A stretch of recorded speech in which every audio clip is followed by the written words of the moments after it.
Why are photo filters bad? Today I'm answering this question. This is Quick Camera Queries, the series where I answer your tech and camera questions. If you want to submit a query, be sure to put it in the comments below and we will shout you out if we choose your question. But to get back to today's query, why are photo filters bad? Well, we have to look at the two main different types of photo filters. The first one is probably the one you are thinking of, and that is a digital filter put on an image after it has been taken. The other type of filter is one that you actually screw onto your lens, and there are different types of filters here, such as ND filters and polarizing filters.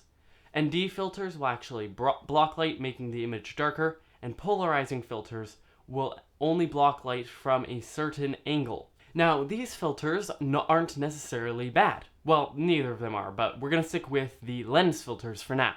See, both these kinds of filters, ND, which stands for neutral density by the way, and polarizing, have their purpose. If you are shooting in a really bright scenario, such as outside, and you have too much light for your camera to be exposed properly, you might want to screw on an ND filter to your lens, blocking out some light, allowing the image to be darker and properly exposed. Polarizing filters will block reflections from things like water, sunglasses, windows, as well as enhance colors, especially in skies and water.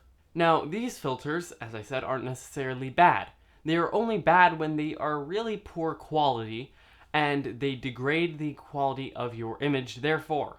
For instance, they might reduce the sharpness of your photo because you are screwing something on top of your lens, which is just another place for the light to get diffracted, and that can reduce your sharpness. However, with an ND filter, there's another way that these can be bad. See, there's another type of filter called variable ND filter, which turns to allow different amounts of light in at a time. Oftentimes this is done by placing two Polaroid filters on top of each other, and then when you turn one, it controls how much light is let through, because each of the different polarizing filters will be blocking light from a different angle. Now, this can have the desired effect of a normal polarizing filter. However, when you have two polarizing filters on top of each other, oftentimes you can have artifacts such as dark X's throughout the frame, which is caused by the geometry of the different filters and at what angle they let light through, because at some points it might let more light through than at other points depending on how they're turned.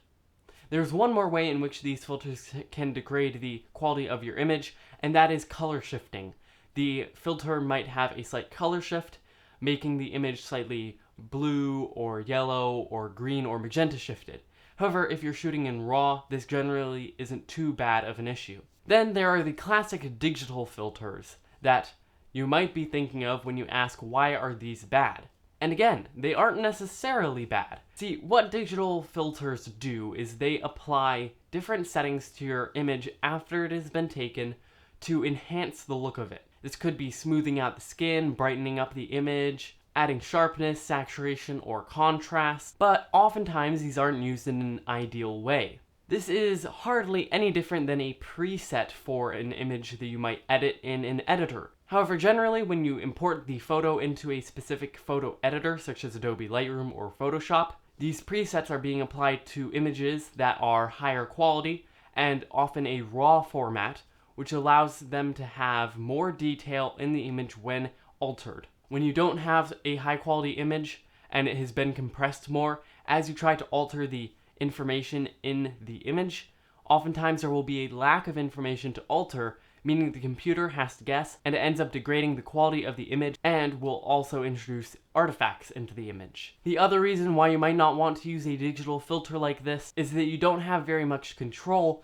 over how the filter is applied or the settings after you have applied the filter. In a program like Lightroom, the presets only give you a starting point for the editing of the image, and then you can adjust the sliders after you apply the preset. But when you apply a photo filter to a photo, oftentimes it doesn't allow you to change those different settings. You're stuck with what you get, and after you apply it, it might not save the original file of the image so that you can apply a different filter or edit it in a different way. But hopefully this helped answer your question. If you want to submit a query, be sure to put it in the comments below and we will shout you out if we choose your question. And in the meantime, if you want to watch more quick camera queries, you can see the playlist right here.